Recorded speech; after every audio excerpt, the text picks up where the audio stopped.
Arestado sa isang entrapment operation, 2 pulis at isang sibilyan na sangkot umano sa extortion sa Quezon City.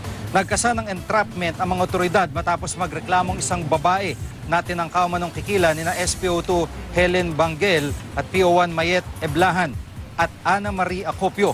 Base sa investigasyon, nagtungo si Cristina Marcos sa women's desk ng QCPD Talipapa Police Station kung saan nakatalaga sina Banggel at Eblahan para ireklamo ang anay pangangaliwa ng kanyang asawa.